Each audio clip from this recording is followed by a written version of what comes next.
But surely it's obvious when a project's within budget and on schedule. Well, consider this. We're a third of the way through a project and we've spent 80% of our budget, which according to our plan we shouldn't have done until 2/3 of the way through the project. So now we only have 20% of our project budget left for the last 6 months. Do we have a problem? Well, we don't know until we look at the numbers in more detail. With what we know at this stage, 2 scenarios could explain how we've managed to spend 80% of our budget so early on in the project. Scenario 1. We've gone over budget. We may, for example, have spent more money on achieving the scheduled work for this part of the project. Scenario 2. We're ahead of schedule. We've delivered 80% of what was budgeted for in the project plan. However, it could be that it simply took us less time to do so. By doing an EVM analysis, we can establish which of these 2 scenarios is valid. EVM can show you whether your project is on budget using cost variance and on schedule using schedule variance.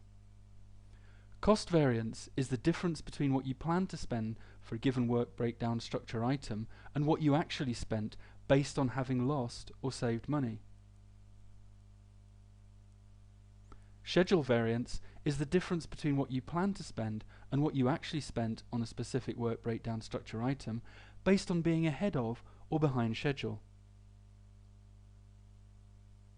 EVM can also give you an estimate of how much the total work on a given work breakdown structure item is likely to cost.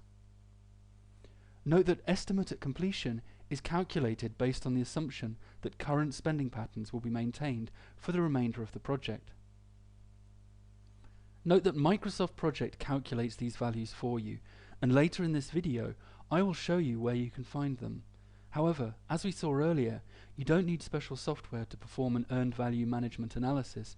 In fact, calculating schedule and cost variance and estimate at completion is really very easy.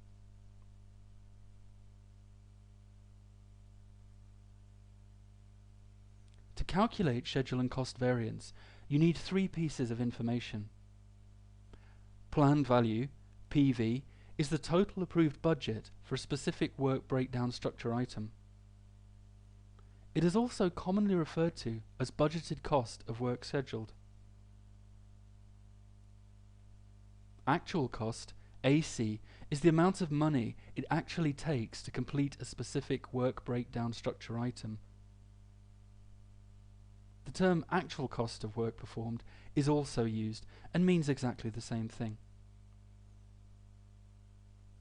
Earned value, EV, is the approved budget for the actual work completed on a given work breakdown structure item during a specific period.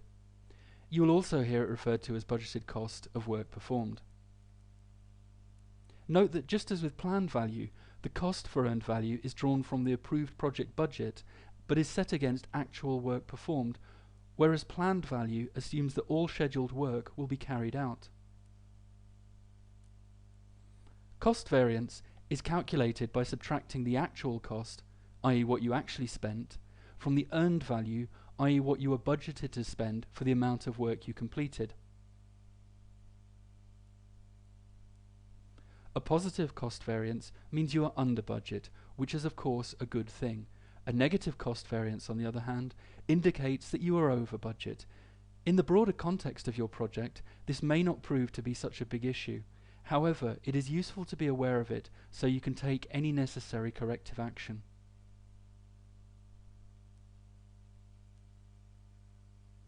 You can also calculate a cost variance percentage, which puts the figure for cost variance into context and is a handy indicator, particularly for stakeholders who aren't intimately familiar with the project budget. To calculate a cost variance percentage, divide the cost variance by the earned value and then multiply the result by 100. Again, positive values are good and negative values are bad. There is also a cost performance index, which gives essentially the same information as your cost variance percentage, simply in a different format. To calculate the cost performance index, divide the earned value by the actual cost. Note that you don't need a cost variance percentage or a cost performance index, but they are handy indicators you can use as and when needed. Schedule variance is calculated by subtracting the planned value, i.e. the budget for the scheduled amount of work to be performed, from the earned value, i.e. the budget for the amount of work you actually performed.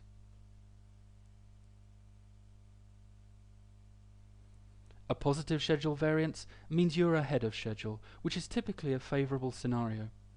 A negative schedule variance, however, shows that you're behind schedule.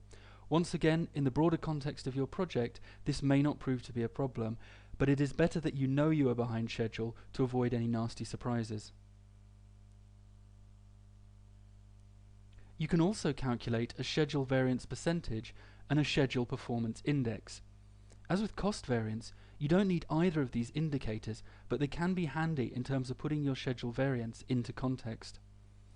To calculate a schedule variance percentage, divide the schedule variance by the planned value and multiply the result by 100.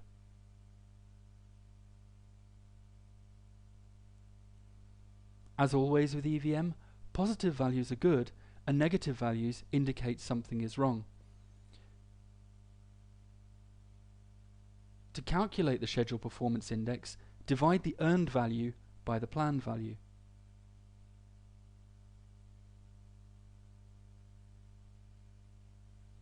To calculate the estimated total cost for a given work breakdown structure item, or estimate at completion, simply divide the actual cost by the earned value, then multiply the result by the total budget for the project.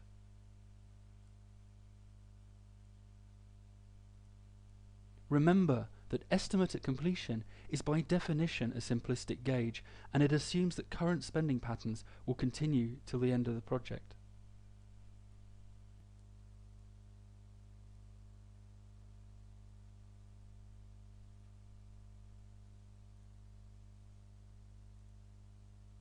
It is April 2012. A rich and sophisticated, albeit very old-fashioned and rather austere gentleman from Eastern Europe has just purchased a new home, after his former residence in his home country burned down in mysterious circumstances. In 2013, it will be his turn to organise his family's annual ball, which takes place every year in November. However, the family portraits that hung on the walls of his previous home were destroyed in the fire.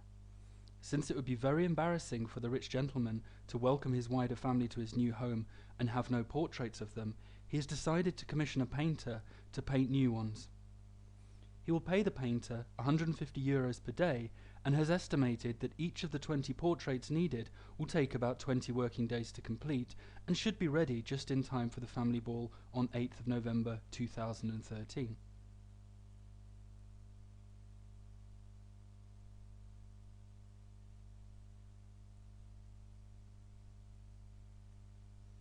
On 1st of September, several months into the project, the rich gentleman, who has been away travelling and has just flown back, asks the painter for a status update. Now, according to the project plan, at this stage the painter should have completed 4 portraits. Given that it was estimated that he would need about 20 working days to complete each portrait and that he has paid €150 per day, our planned value for the period between 1st of September and the start of the project is €12,000.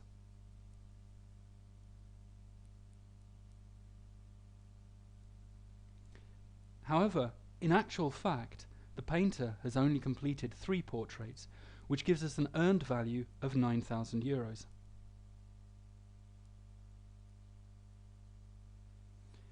It turns out that the reason only 3 portraits have been painted so far is that 2 of them took 30 days, i.e. 50% longer than scheduled to paint, giving us an actual cost of €12,000.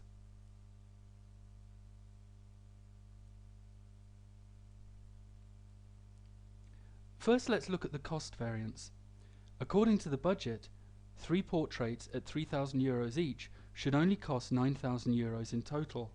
However, as we have seen, the actual cost was €12,000, since 2 of the completed portraits actually took 50% longer than scheduled and cost €4,500 each. This gives us a cost variance of minus €3,000, from which we can derive a cost variance percentage of minus 33%.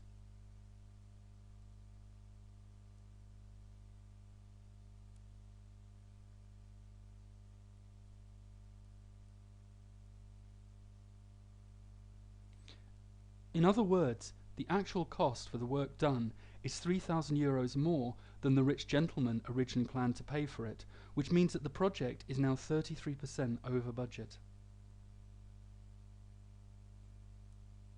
Now let's look at schedule variance. Although the painter has completed 3 portraits budgeted at €3,000 each, representing an earned value of €9,000, according to the plan, he should actually have completed 4 by this stage of the project, and the plan value is therefore €12,000. This indicates a variance from the baseline schedule of minus €3,000, from which we can derive a schedule variance percentage of minus 25%.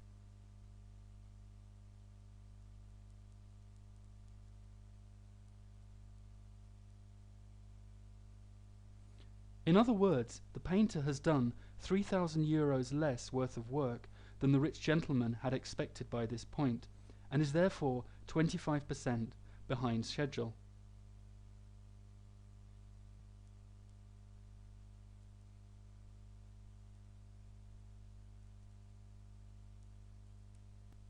In this part, we're going to look at the same pictures for a new home project that we looked at in the first part of the tutorial to give you a basic understanding of how you can work with earned value management in Microsoft Project 2010.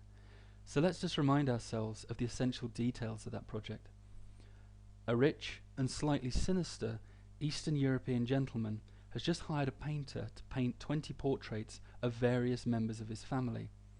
The portraits need to be ready by 8th of November 2013, the day on which the gentleman will host his family's annual ball. He has agreed to pay the painter €150 per day and has calculated his budget based on the assumption that each portrait should take the painter roughly 20 working days to complete. Each portrait should therefore cost about €3,000 and his total budget is €60,000. The project is scheduled to start on 30th of April 2012 and to end on 8th of November 2013. So let's get started. After opening Microsoft Project, the first thing I'm going to do is set the way Project calculates earned value. So if I go to the Backstage view, click on Options, then click on Advanced, and scroll down until I get to Earned Value options for this project. What we're interested in here is Default Task Earned Value method. Now Project has 2 ways of calculating earned value: percentage complete and physical percentage complete. To give you an example of percentage complete, let's say we have a task scheduled for 8 days of work. That task is considered to be 50% complete after 4 days. So the earned value is 50% of the approved budget for completing the task, i.e. 50% of the planned value.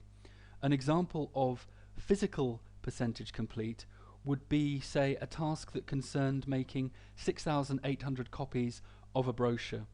That task would be physically 25% complete once 1,700 brochures had been printed. So the earned value would be 25% of the budget for the 6,800 copies, or 1,700 times the approved budget for a single copy.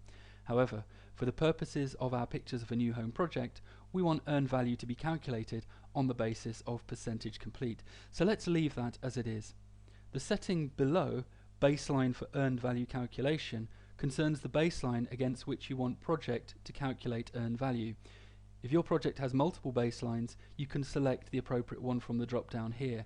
However, as we are only going to use one baseline for our project, and the system will automatically select that baseline as the default once we have created it, we don't need to make any changes here. However, one thing I do want to change is in schedule. I want to change the way new tasks are created. So as you can see, they can either be manually scheduled or auto-scheduled. Well, I'm going to change it to auto-scheduled. Note that we can make other changes in the options section, but to keep things simple, we're going to leave them as they are and assume, for example, a standard 5-day working week with 8 hours per day for a total of 40 hours for the week, although these are things that you can modify.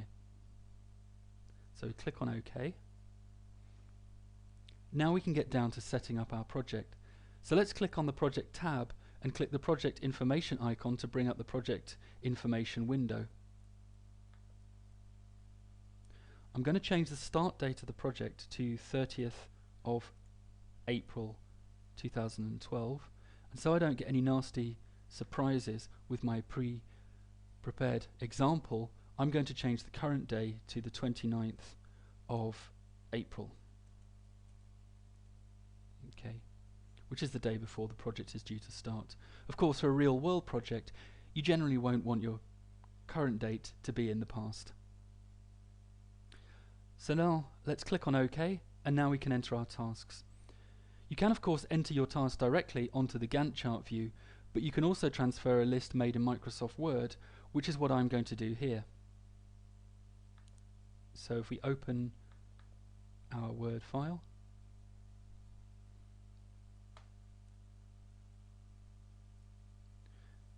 as you can see, I've already organized these into task and subtasks. So all I need to do is copy, and then if I go to this square here and paste, as you can see, thanks to the formatting I used in Word, Project has organized these correctly into 1 task and 20 subtasks.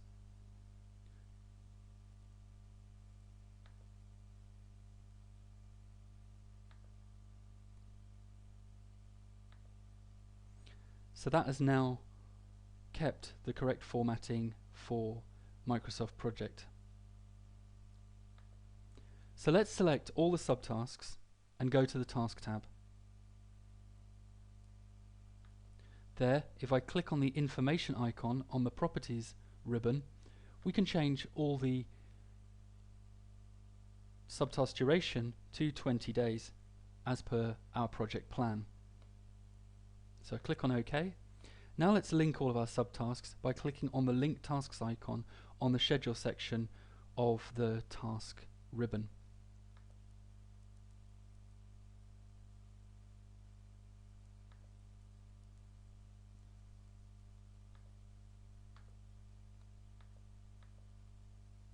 Okay.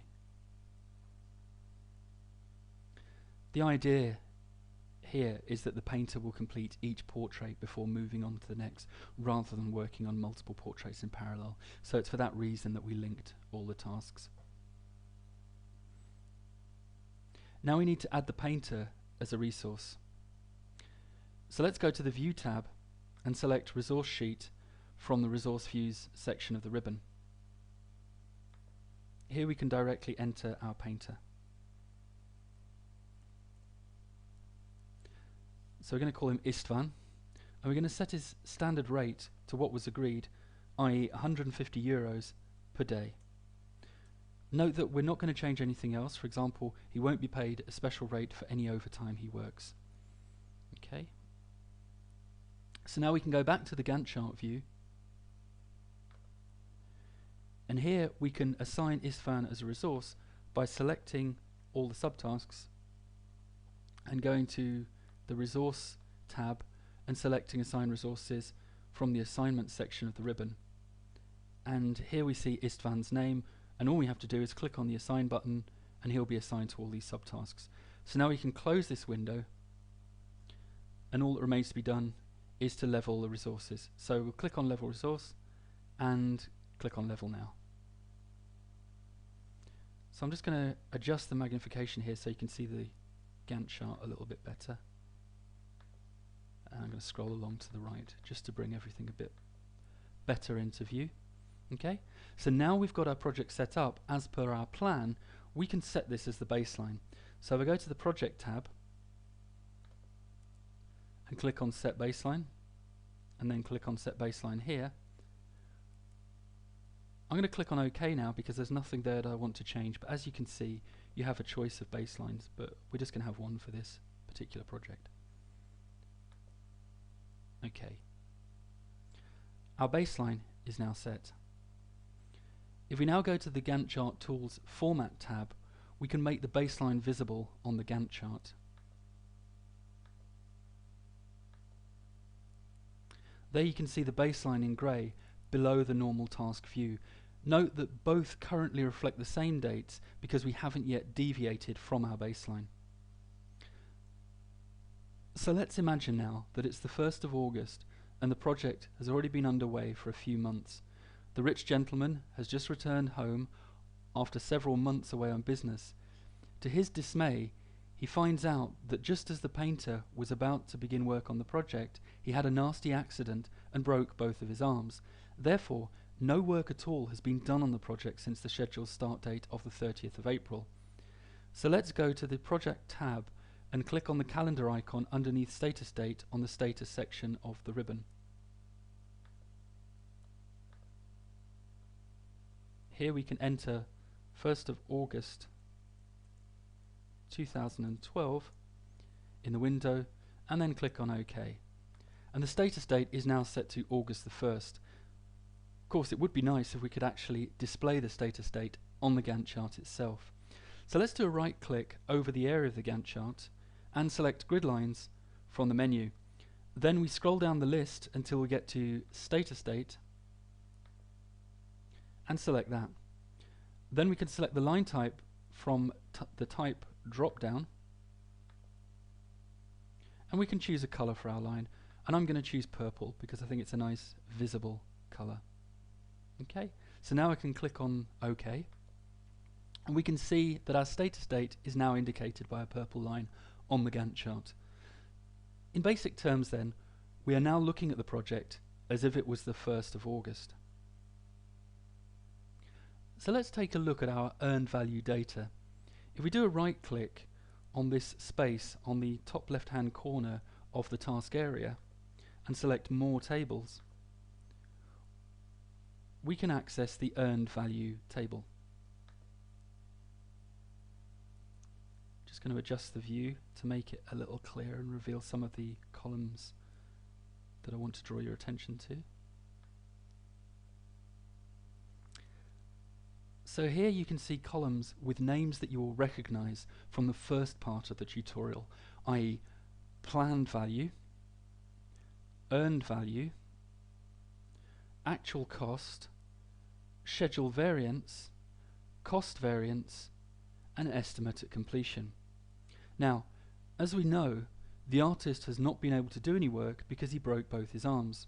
So, just as we expect, the column for cost variance, which as we know is based on the difference between earned value and actual cost, is empty. No work at all has been done, therefore no value has been earned. However, in terms of schedule, according to the project plan, the painter should have completed 3 portraits by now and begun work on a 4th. The planned value for this period is therefore 10,050. That is 3,000 euros per completed portrait and 1,050 euros for partial work on the portrait of Great Aunt Catherine. On the plus side, the rich gentleman only agreed to pay the painter for work done and isn't obliged to pay him for sick leave. However, on the downside, we can clearly see that the project is behind schedule at this point. We could now go to the Earned Value Schedule Indicators table to see the schedule variance percentage and the schedule performance index, but there isn't really a need at this stage because the situation is very clear. The project is 100% behind schedule. How the rich gentleman chooses to deal with this situation is up to him. He could, for example, hire an additional painter to work in parallel with Istvan. He could also hire an assistant for Istvan to help him work faster, or he could simply decide that it wouldn't be so bad after all if only 17 out of 20 family portraits were completed in time for the family ball. Now, let's look ahead to 1st of January 2013. The rich gentleman had finally decided that he would simply let the project run its course and hope that the painter would work faster in order to catch up the lost time. Let's first go back to the main Gantt chart view by right-clicking on the square in the top left-hand corner of the task list and selecting Entry.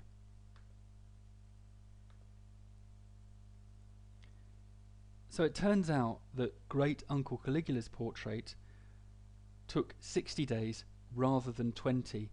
So let's change the duration to 60 days.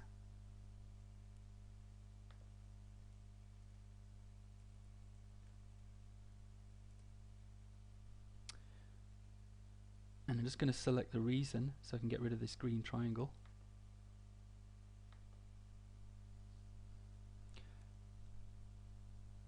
Okay, the first 5 portraits have nevertheless all now been completed. So let's select them and mark them as complete by going to the Task tab and clicking on the 100% icon on the Schedule section of the ribbon.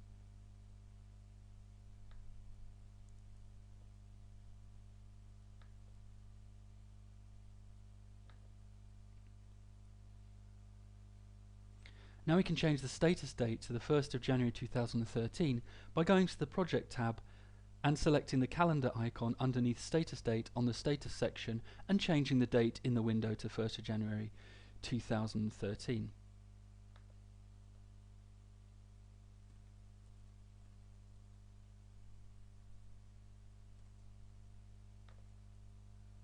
If we now look at the Gantt chart,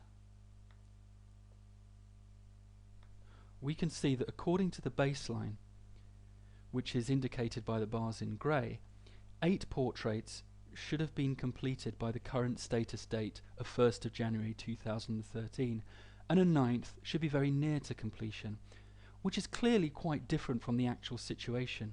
So let's go back to the earned value table and see how we're now getting on.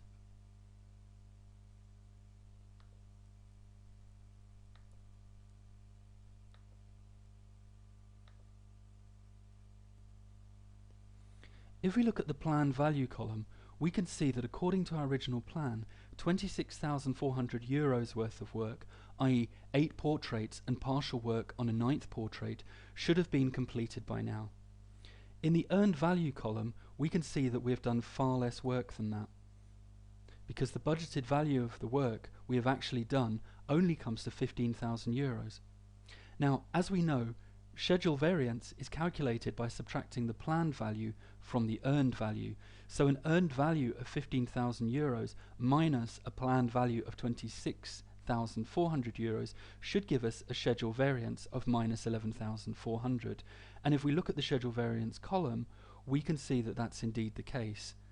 We'll have a look at the earned value schedule performance indicators table in just a minute to get a better idea of just how that delay in schedule relates to the project as a whole. Before we do that, let's look at cost variance. Cost variance, as we know, is calculated by subtracting the actual cost, in this case 21,000, from the earned value, which as we have just seen is 15,000 for the current reference period. This gives us a cost variance of €6,000, minus €6,000 that is, which is the amount we see in the cost variance column. Okay, now we've seen the variance amounts, let's take a look at the 2 earned value indicator tables so we can get additional intelligence on our project's performance in terms of cost and schedule. Again, we go to the top left hand corner of the task area and do a right click on the empty space there. We can select from more tables earned value schedule performance indicators.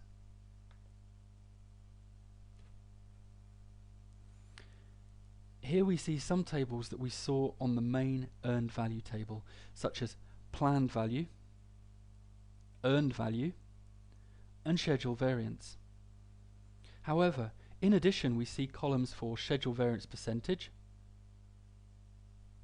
shown as SV percentage, and also schedule performance index, or SPI. We can see from the schedule variance percentage that we are 43% behind schedule. And we can see from the schedule performance index that our schedule performance is 57% efficient. If we now look at the earned value cost indicators table,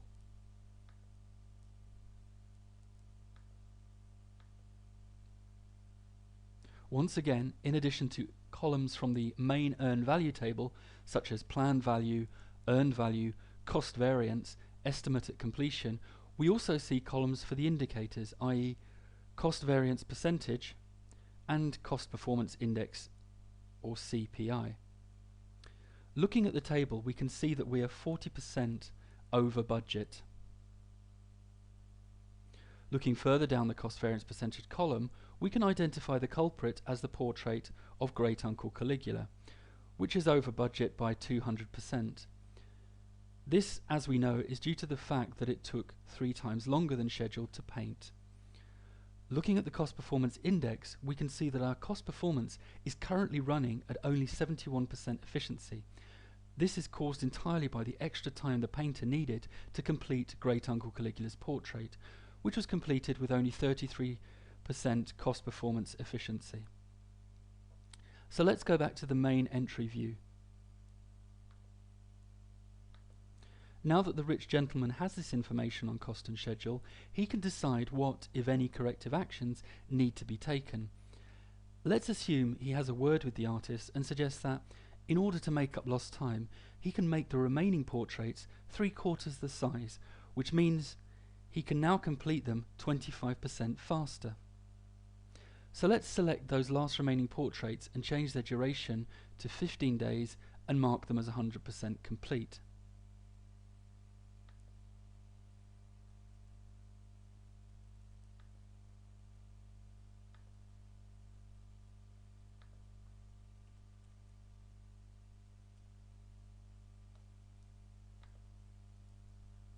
Finally, let's move the status date to 21st of September, i.e. the day after the new project end date of 20th of September.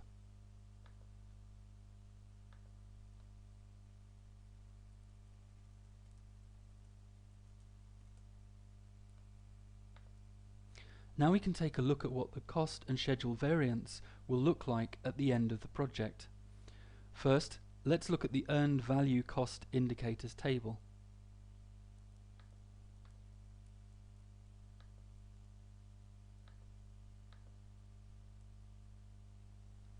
The first thing that should be immediately apparent is that the cost variance percentage and the cost performance indicator are both positive. This means that our project has been completed under budget, which is a good thing. However, we should bear in mind that the rich gentleman did agree to a change in the specification of the deliverables to be produced by the project. In other words, savings were only made by the client's willingness to accept reduced versions of what was originally budgeted for. So how did we do then in terms of schedule? Let's take a look at the earned value schedule indicators table.